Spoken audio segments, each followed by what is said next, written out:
Everyone said there'd be a national emergency alert on July 3rd. Just a test, nothing to worry about. But last night, I got it early. My phone buzzed at 3:33 a.m. I was alone, no one else got it. I thought it was the usual alert until I played it. Slightly shaky, it wasn't a message. It was a recording of me. It said, "Don't trust the sirens. Don't look outside. They're not human." I tried to delete it, but it plays on its own.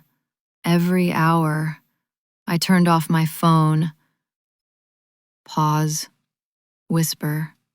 But now, the sirens have